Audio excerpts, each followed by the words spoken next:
네, 안녕하십니까. 2021년 12월 12일 314차 감남산 기도회 다같이 묵도하심으로 기도회 시작하겠습니다. 이 시간에는 홍명관 목사님께서 하늘의 기별을 증거해 주시겠습니다. 홍명관 목사님. 감남산 기도인 가족 여러분, 그동안 평강하셨습니까? 어느덧 2021년도도 이제 연말을 맞이했습니다. 벌써 세 번째 주지요. 우리 지나온 한 해 코로나 세상을 살아오면서 어떤 모습으로 살아왔는지 우리의 자신의 살아온 삶을 둘러볼 때가 지금 바로 이 시간이라고 생각을 해서 오늘 여러분과 함께 나누고 은혜 받을 말씀은 예수님의 팔복 가운데 두 번째 복을 선택했습니다. 애통하는 자가 되어라, 이 말씀이죠.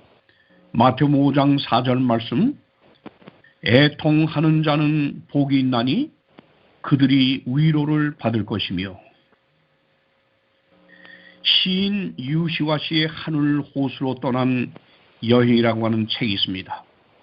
이것에 보면 미국의 윌슨 천문대의 세계에서 가장 큰 망원경이 장착되어 있는데, 그런데 지름이 약 200인치나 된다고 합니다. 이 렌즈를 통해서는 아주 먼 우주의 별들도 다 관측할 수가 있다고 합니다. 그런데 이 큰 렌즈로도 볼 수 없는 것이 딱 하나가 있는데, 바로 그것은 천국이다. 유시화 시인은 그렇게 말하고 있습니다. 천국은 이 세상에서 만든 아무리 큰 렌즈라고 할지라도 그것을 통해서는 볼 수가 없다는 것입니다. 그렇지만 천국을 볼 수 있는 렌즈가 딱 하나가 있는데, 어떤 렌즈일까요? 그는 말합니다. 그것은 애통하는 자의 눈물의 렌즈라, 그렇게 말하고 있는 것입니다. 그 눈물의 렌즈를 통해서는 하늘 천국을 볼 수가 있다는 것이죠. 애통하는 자는 복이 있나니 저희가 위로를 받을 것이며, 성경의 진리는 때때로 매우 역설적인 것 같이 보일 때가 있습니다. 어째서 부한 자가 아니고 가난한 자가 복이 있다고 하는 겁니까? 또한 기뻐하는 자가 아니고 슬퍼하는 자가 복이 있다고 말씀하고 있는 것입니까? 이 표현 자체에서 우리는 일반적으로 생각하고 판단하는 것과는 달리 오직 성경이 가르치는 진리의 깊은 뜻을 느낄 수가 있는 것입니다. 애통하는 자는 복이 있나니 저희가 위로를 받을 것이며, 우리는 이 약속의 말씀 속에서 세 가지 질문을 하게 됩니다. 첫째로는 애통하는 자란 과연 어떤 사람을 의미할까요? 둘째, 그렇다면 애통해야 한다면 무엇을 애통해야 하는 것입니까? 세 번째로는 그러면 애통하는 자에게 약속된 위로라고 하는 이 복은 어떤 복일까요? 여기 첫 번째 애통하는 자란 어떤 사람일까? 이것은 무엇을 의미할까? 한번 생각해 보겠습니다. 여기 본문에서 애통이라고 하는 헬라어 원어는 펜슌테스라고 하는 것인데, 이 단어는 아주 슬픔을 표현하는 말 중에서도 가장 강한 슬픔을 표현할 때 쓰는 단어입니다. 다시 말하면 심장을 꿰뚫는 그런 슬픔이고, 가슴을 부수고 뼈를 깎는 듯한 비통함을 의미할 때 이 애통이란 단어를 쓰는 것입니다. 예를 들면 가장 아끼고 사랑하는 사람이 죽었을 때 경험하는 슬픔, 또한 가장 가깝게 여겼던 사람으로부터 배신을 당했을 때 느끼는 그 슬픔, 이것을 바로 오늘 본문이 말하는 이 애통이라고 하는 것입니다. 여러분은 이런 슬픔을 조금이라도 경험해 보셨나요? 그런데 예수님께서 이런 슬픔을 경험하는 자가 바로 복이 있다, 이렇게 말씀하는 것입니다. 왜 애통하는 자가 복이 있는 것입니까? 우리가 살다 보면 기쁨을 경험할 때도 있고 슬픔을 경험할 때도 있습니다. 즐거울 때도 있고 가슴 아픈 일을 만날 때도 있는 것입니다. 그런데 기쁨이나 즐거움 중에서도 결코 경험할 수 없는 인생의 값진 가치를 애통 중에서 경험할 수가 있는 것입니다. 눈물 없이는 결코 얻을 수 없는 그 인생의 중요한 그 의미를, 그 무엇을 우리는 애통 중에 경험할 수가 있는 것입니다. 이 아랍 사람들의 격언에 의하면 항상 햇빛만 나면 사막을 만든다라는 말이 있습니다. 무슨 뜻일까요? 아무리 좋은 땅도 뜨거운 햇빛만 계속 비친다면 그 땅은 마침내 쓸모없는 사막이 되고 만다는 것입니다. 그러므로 땅에는 정기적으로 비가 내려야 하지요. 그래야 그 땅에서 새로운 생명을 생산할 수 있는 신진대사가 일어나는 것입니다. 마찬가지로 우리가 살아가는 동안에 웃음과 기쁨만이 있다고 하면, 그것만을 바라는 인생이라면 그는 인생의 참 가치와 의미를 발견할 수가 없는 것입니다. 역시 웃을 때나 기쁠 때는 인생의 깊이를 생각하지 못하다가 울고 애통하며 괴로울 때 인생의 깊은 면에 관심을 갖게 되는 것이 사실입니다. 산상보훈 9쪽에는 이렇게 말씀하고 있어요. 구주의 말씀에는 재난이나 사별의 아픔을 가지고 있는 사람들을 위한 위로의 기별도 있다. 우리의 슬픔은 아무런 근거 없이 생기는 것이 아니다. 하나님이 인생으로 고생하며 근심하게 하심이 본심이 아니시다. 그분께서 시련과 환난을 허락하시는 것은 우리의 유익을 위하여 그의 거룩하심에 참여케 하시기 위함이다. 감당하기 심히 어렵고 가혹하게 보이는 시련이라도 일단 믿음으로 받아들이면 축복임이 판명될 것이다. 그렇습니다. 그러므로 애통해 한다고 하는 것은 인생의 깊은 뜻을 배우게 하는 복 중에 복이 된다고 하는 것입니다. 애통함 속에 하나님의 치유의 역사, 하나님의 은혜가 일어나는 것입니다. 애통함 속에 자기 성숙의 축복이 있는 것입니다. 애통함 속에 자기 갱신의 축복이 또한 있는 것입니다. 육체적인 애통을 느끼는 것도 축복입니다. 정신적인 애통을 느끼는 것은 더욱 큰 축복입니다. 그러나 영적인 애통을 느끼는 것은 말할 수 없는 하나님의 축복을 경험할 수가 있는 것입니다. 그렇다면 여러분, 무엇을 위해 애통해야 할까요? 첫째로 우리는 무엇보다도 이 연말에 지금 1년을 살아온 코로나 시련을 살아온 내 삶이 어떠한 삶을 살아왔는지를 둘러보면서 내 자신의 영적 상태에 대한 애통이 있어야 한다고 하는 것입니다. 예수님께서 애통하는 자가 복이 있다고 말씀하셨을 때 뼈를 깎는 듯한 심정으로요, 자신의 영적 상태에 대해 애통하는 자를 지금 말하고 있는 것입니다.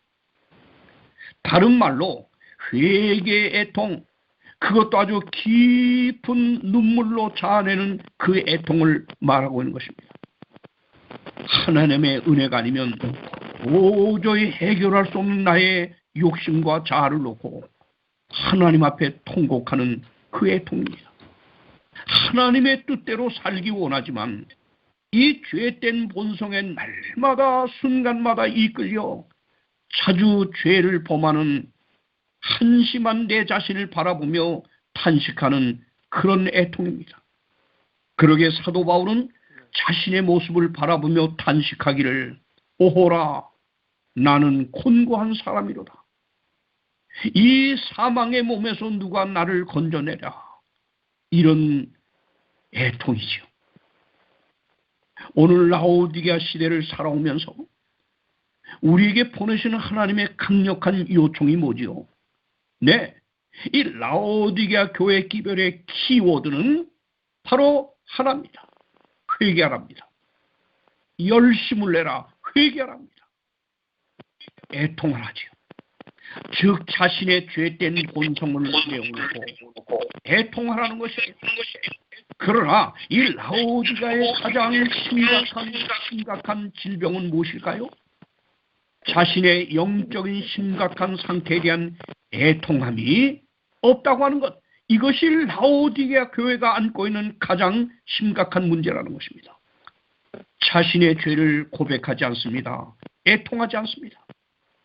애통의 필요를 전혀 느끼지 못하는 이 영적 무감각 상태에 처했다고 하는 거예요. 이게 심각한 문제라는 것입니다. 그러니 애통하는 자만이 경험할 수 있는 하나님의 위로를 우리가 지금 경험하고 있지 못하는 것입니다. 제가 82년도인가요? 네, 82년도에 약 40여 년 전입니다. 서울 삼육중고등학교에서 내가 만난 예수라고 하는 주제로 기도주의를 인도했었습니다. 그때 기숙사 학생들 포함해서 고찬현 교장 선생님을 비롯하여 모든 직원 가족들이 새벽에 그 강당의 한자리에 모여서 함께 말씀을 듣고 눈물을 흘리며 기도하던 것을 제가 지금도 생생히 기억합니다. 오전 오후에는 전교생들이 한자리에 모여서 기도주일에 참석했었는데 마치는 안식일에는요, 많은 학생들이 정말 눈물바다를 이루며 회개하면서 목사가 되기로 결심하고 하나님을 위하여 헌신하며 결심하겠다고 하는 그 간증하던 모습 지금도 기억합니다. 그때 그 간증을 하고 오늘 목사로 훌륭이라는 분이 동중원 앞에 그 박명호 목사입니다. 또한 제가 처음에 교회에 나왔을 무렵 60년대죠. 그때 우리 교회 영적 분위기를 제가 기억할 수 있어요. 특별히 연말 기도주일, 70년대, 80년대 연말 기도주일도 제가 기억합니다.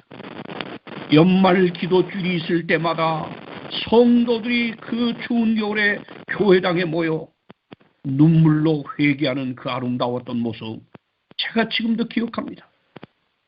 오늘날은 우리에게 회개할 죄가 없어서 애통하지 않는 것일까요?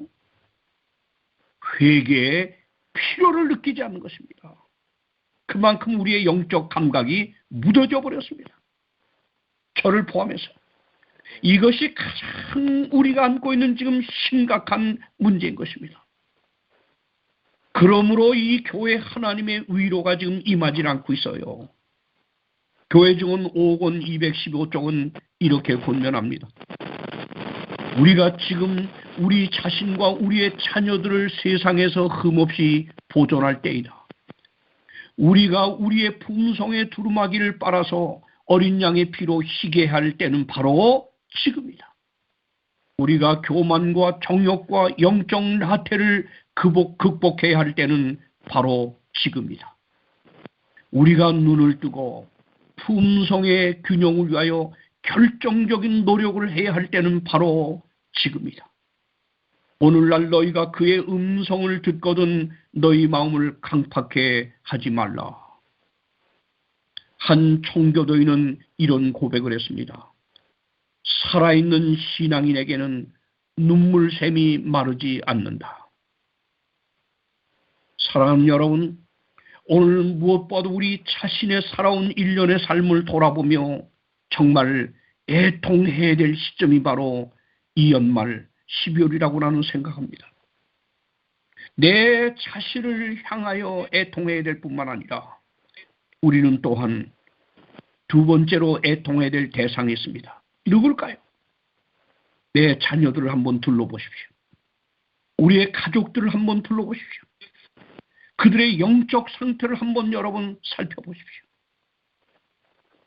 또한 우리의 이웃의 삶의 모습, 또 우리 동족 북한의 저 처참한 실태들이요. 우리를 둘러싸고 있는 이 조국의 이 분열되는 현상이요.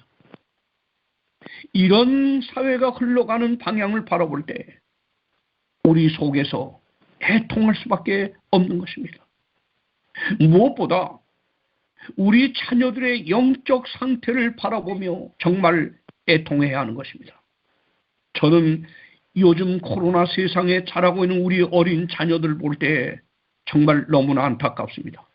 우린 살 만큼 산 어른들이죠. 그러나 이들의 장래를 생각해보면 얼마나 미래가 불투명합니까? 얼마나 유혹이 많습니까? AI 시대라고 좋아합니까? AI 시대라고 하는 것은 이 세상을 점점 더 불행으로 몰아가는 시대가 되는 것입니다. 우리 교회의 무너져가는 영적 상태를 바라보며 애통해야 합니다. 그런 사람에게 하나님은 하나님의 위로가 있겠다고 약속하는 것입니다. 그렇습니다. 살아있는 신앙의 눈에는 눈물샘이 마르지 않는 법이에요. 신앙이 메말라버리면 눈물이 말라버리는 것입니다. 그러게 시편 84편 6절에서는 저희는 눈물의 골짜기로 통행할 때에 그것으로 많은 샘의 곳이 되게 한다라고 기록하고 있습니다. 이제 우리 마지막으로, 그렇다면 이렇게 진심으로 진정으로 애통하는 자에게 약속된 그 하나님의 복이 무엇일까요? 저희가 위로를 받을 것이며, 그런데 여기에 사용된 위로라고 하는 이 단어가 매우 흥미있는 단어인데요. 우리가 성령을 가리켜 보혜사라고 말합니다. 이 보혜사라고 하는 말을 영어 성경에서는 뭐라고 하느냐? comforter라고 하는 게 뭐냐? 위로자예요. 위로자. 이렇게 번역했습니다. 보혜사를 뜻하는 헬라어는 두 개의 단어가 결합됐는데요. 누구누구 곁에서 나란히라는 전치사 파라와 부름을 입은 이란 뜻을 가진 클레토스를 결합한 것이에요. 합친 것이에요. 그래서 파라클레토스라고 하는데, 즉 불러서 내 곁에 서 계신다. 이것이 뭐예요? 위로라고 하는 단어의 본래 뜻입니다. 다시 말하면 누군가가 나를 위로하고 나를 새롭게 하기 위해서 내 곁에 와서 나를 격려해 주신다는 거예요. 그분이 누구예요? 성령님.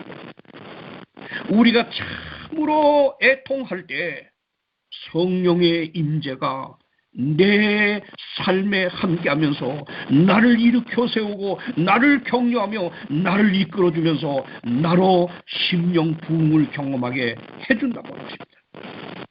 우리가 울 때에, 우리가 아파할 때 전능자 앞에서 내 부끄러움을 발견하고 말할 수 없는 아픔으로 주 앞에 엎드리는 그 순간에 성령은 내 안에 역사하게 되는 것입니다.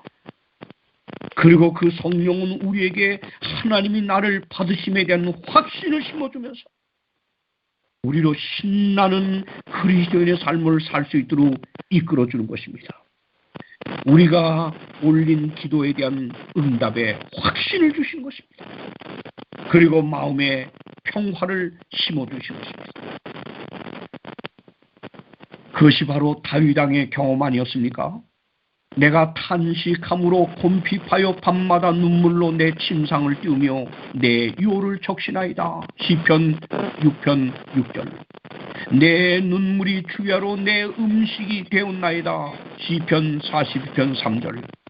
바로 이 순간이야말로 다윗이 진정한 다윗이 되는 순간 아니었습니까? 거짓되고 위선적이며 아무 가치도 없는 화려한 영화들을 그를 몹시도 병들게 하였죠. 바로 이 애통하는 순간 그는 진정한 자기 자신을 찾았고 또 자기를 찾은 자유를 누릴 수가 있었습니다. 사랑하는 여러분, 애통하는 자의 눈물은 반드시 하나님의 약속 위로를 경험할 수 있습니다. 하나님의 위로 성령을 경험할 수 있습니다. 말할 수 없는 탄식으로 함께 간구하는 성령의 그 위로 말입니다. 여호와는 마음이 상한 자에게 가까이 하시고 중심에 통회하는 자를 구원하시는도다. 개인이든 공동체든 언제든지 심령의 부흥이 일어나는 곳에 빠지지 않는 딱 두 가지가 있습니다. 그것은 뭐지요? 죄에 대한 근심, 애통이 있었고 통의 눈물, 회개가 있었습니다. 우리가 참으로 애통하게 되면 성령께서 내 곁에 오셔서 나를 일으켜 세우시고 나로 부흥을 경험하게 하시는 것입니다. 그리고 우리의 심령에 놀라운 축복을 경험하게 하시는 것입니다. 사랑하는 감남산 기도인 가족 여러분, 2021년도 한 해를 마무리 짓는 이 12월을 그냥 넘기지 맙시다. 여러분의 골방을 만드십시오. 그리고 그 골방에서 조용히 찾아오시는 하나님과 하나 되십시오. 그리고 지난 1년 살아온 나의 지저분한 생애들, 죄된 생애들, 허물진 생애들, 성령이 계시해주는 내 모든 삶을 숨김없이 다 토로하면서 애통해하면서 탄식하면서 성령의 역사는 위로를 받으시는 놀라운 영적 축복을 경험하시는 우리 감난산 기도인 가족 모두가 되기를 바라며 이 아침 말씀을 마칩니다. 감사합니다. 오늘 아침 고르 기도인도는 이정숙 사모님 팀에서 이정숙 사모님께서 해주시겠습니다. 사모님. 네, 신명관 목사님 저에게 꼭 필요한 또 우리 모두에게 애통하는 자는 복이나 애통하며 흡수하고 싶습니다. 목사님 감사합니다. 2021년 감남산 기도운동 제374주 제목을 놓고 기도를 시작하겠습니다. 맨 먼저 우리 신명수 기도를 전 마지막 사명을 시작하는 주신 기회가 주시고 있어서 기도해 주시겠습니다. 신명숙 집사님. 네, 기도드리겠습니다. 하늘에 계신 저희들의 사랑하는 하나님 아버지, 주님의 은혜에 감사드리옵나이다. 이 시간 주님께 기도하게 하심을 더욱더 감사드리옵나이다. 주님이시여, 세상은 점점 더 악해지고 또한 전염병으로 인하여 고통받고 또한 혼란스럽고 불안한 가운데서 놓여 있사옵나이다. 주여, 우리의 갈급한 심령에 성령님 함께 하심으로 그럼에도 불구하고 기쁨과 감사가 넘치므로 주님께 영광 돌리는 삶으로 주여 인도하여 주시옵소서. 주님께서 오실 날이 멀지 않음을 우리가 감히 가늠하며 주님께서 우리에게 맡기신 마지막 사명을 다할 수 있도록 능력 주시오며 오직 더욱 굳센 믿음을 주시옵고 또한 게으르지 아니하고 우리가 부지런히 깨어서 기도하며 세천사의 기도를 우리가 큰 소리로 외칠 수 있게 주여 도와주시옵소서. 우리가 주저하지 않고 그 어떤 어려움도 능히 이길 수 있는 힘 주시오며 죽어가는 많은 영혼들을 구원의 길로 인도할 수 있게 되기를 진정으로 간절히 소망하오니 주여 당신의 선한 길로 축복하여 주시옵소서. 능력 주시는 자 안에서 우리가 모든 것을 할 수 있다는 것을 믿고 우리가 용기 잃지 않고 하늘의 사명을 완수하는 재림교회가 되기를 간절히 소망하오며 우리의 기도를 들어주심에 감사드리오며 사랑이 많으신 예수 그리스도 이름으로 간절히 기도드리옵나이다. 아멘. 아멘. 감사합니다. 이번에는 강명희 사모님께서 한국 재림교회 내 전국 목회자들의 영성 회복과 거룩한 리더십을 위해서 기도해 주시겠습니다. 강명희 사모님. 네, 기도하겠습니다. 사랑의 하나님, 하나님의 선하신 뜻으로 세워주신 목사님들을 위해 기도할 수 있게 하시니 감사합니다. 하나님의 입과 손발이 되어 하나님께서 원하시고 기뻐하시는 목회를 할 수 있도록 성령과 능력을 더하여 주시고 하나님과 늘 동행함으로 주님을 더욱 닮아가는 삶이 되도록 함께하여 주시옵소서. 그래서 하나님의 뜻과 마음을 잘 이해하고 하나님을 날마다 더 깊이 알아가게 하시고 마음과 생각을 성령께서 늘 주장하셔서 하늘의 명철과 바른 영적 분별력 그리고 탁월한 통찰력을 주옵소서. 더 깊이 성경에 뿌리 내리고 기록된 말씀을 잘 이해하고 그 말씀에 합당한 삶이 되도록 붙들어 주옵소서. 하나님과 교회를 섬기며 예수님처럼 무릎 꿇어 하늘의 도움을 날마다 구하며 영혼을 향한 주님의 마음과 열정과 사랑을 부어주시고 하나님과 교회를 섬길 때 한결같은 충성과 인내, 최선의 섬김을 감당할 수 있도록 하옵소서.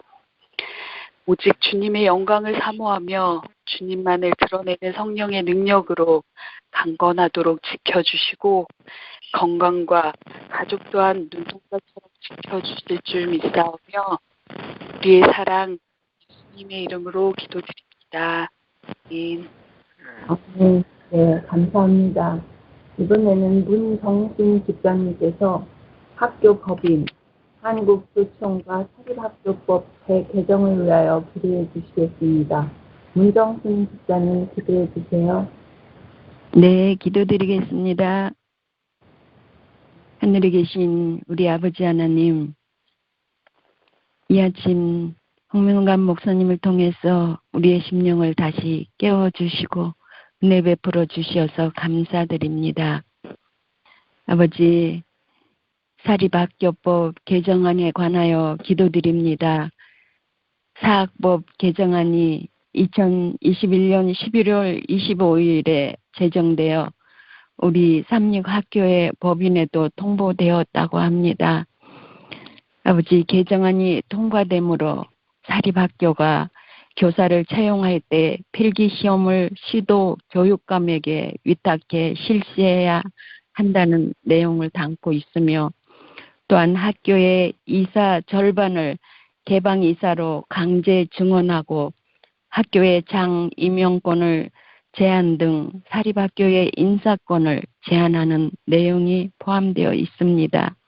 특별히 기독교 사학법인 관계자들은 다른 종교인이 학교 법인을 구성하고 비기독교인이 총장 등 학교의 교장이 되면 학교의 존립 자체를 흔들 수 있다며 법안의 철폐를 촉구하고 있는 상태입니다.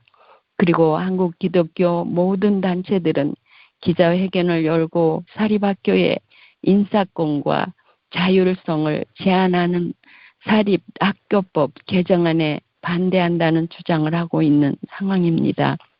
아버지 하나님께서 삼육학교도 큰 위기에 처해 있음을 아시오니 모든 재림 성도들이 마음과 뜻을 같이하여 이 사학의 자율성을 말살하는 위헌정 입법임을 깨닫고 아버지 앞에 간절히 기도하게 하여 주시고 저희들이 국가의 법률을 준수함은 물론 건학 이념에 따라 학교의 법인 삼육학원이 운영될 수 있도록 아버지께서 도와주시고 길을 열어주시기를 간절히 구하옵니다.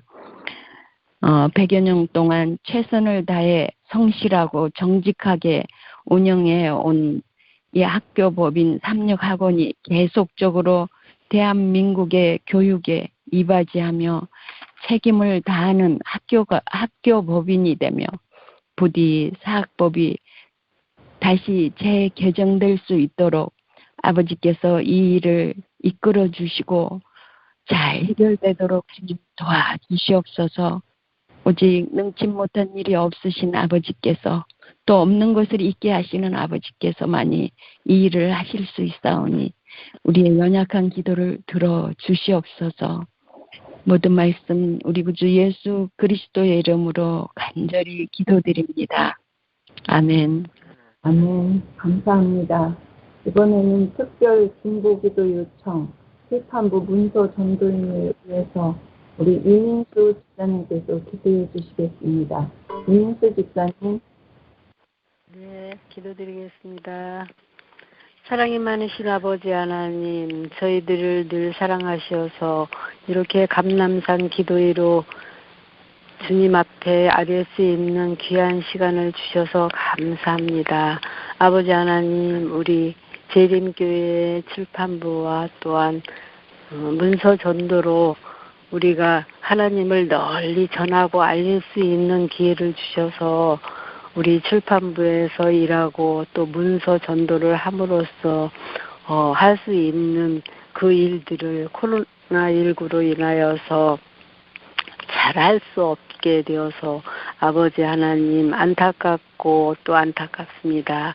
아버지께서 잘 아시겠사오니 그 일을 하고 있는 우리 목회자들과 또 선교사님들 그 문서 전도로 인하여 어려움 당치 않도록 주님께서 함께하여 주시고 그러한 일을 집집 방문과 아버지의 말씀을 잘 전할 수 있는 모든 길을 열어주셔서 우리 할 수 있는 모든 것을 만방에 전할 수 있는 아버지의 귀한 출판부와 또 선교 사업이 될 수 있도록 도와주시옵소서.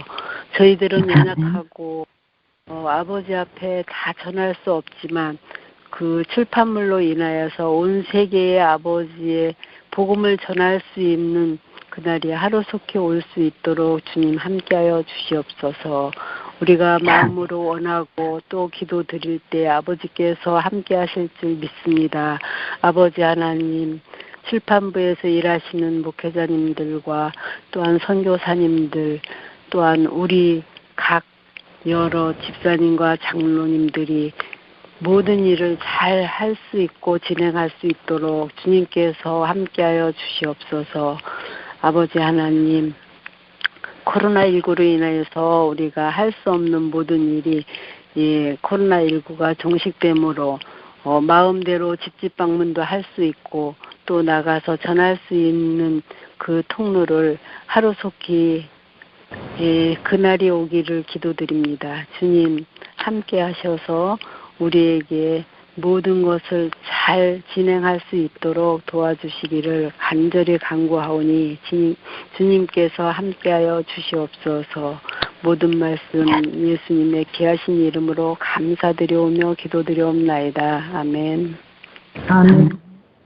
감사합니다. 마지막으로 김기인 집사님께서 건강한 계림 성도들을 위하여 중보기도 요청이 들어왔습니다. 김기인 집사님께서 기도해 주시겠습니다. 김기인 집사님. 사랑하신 하느님 아버지, 참으로 오늘의 감람 기도회가 너무나도 우리의 마음에 감동을 주시고 귀한 말씀을 주신 우리 목사님께 감사드립니다. 참으로 한심한 저 자신을 생각하며 영적 상태가 너무나도 둔한 가운데 있는 분들 깨우쳐주신 것을 인하여 참으로 감사드립니다. 우리 하나님 보혜사 성령이 저희 곁에 계심을 알면서도 참으로 미련하고 둔해서 하나님께 아뢰지 못하고 슬퍼하지 못하고 살았던 한심한 저희들 아버지 하나님 성령으로 역사하여 주시고 저희 마음을 깨우쳐 주시며 둔한 머리를 더욱 새롭게 해주시기를 간절히 바랍니다. 하나님 아버지, 오늘은 각종 질병이나 사고로 병원이나 요양원에서 고생하는 친구 또는 어르신들, 교회마다 많은 성도들의 가정에 질병으로 고통당하는 분들이 계십니다. 주님께서 친히 임재하셔서 치료해 주시고 건강이 회복되도록 도와주시옵소서. 또 위드 코로나로 인해서 확진자가 급증하고 있는 이때 남은 백성의 가정과 개인에게 감염되지 않도록 주여 보호하여 주시기를 간절히 원하고 기도하옵나이다. 특별히 이종기 집사님을 위하여 기도드립니다. 그 간절히 기도하시던 그분이 고생하고 계십니다. 하나님 아버지 건강을 회복시켜 주시고 참으로 저희들의 육신은 날마다 연약해지고 약해지지만 영적으로는 더욱 새로워지고 강한 힘을 가지고 하나님의 말씀을 전하게 하시고 주님과 동행하며 이 마지막 시대를 준비하는 저희들 되게 해주시기를 원하고 기도합니다. 여보세요? 저희 모든 잘못들을 용서하시고 애통하며 하나님 앞에 간구하는 심령이 되게 해주시기를 간절히 원하오며 말씀을 우리 주 예수님의 성의자에 간절히 기도하옵나이다. 아멘.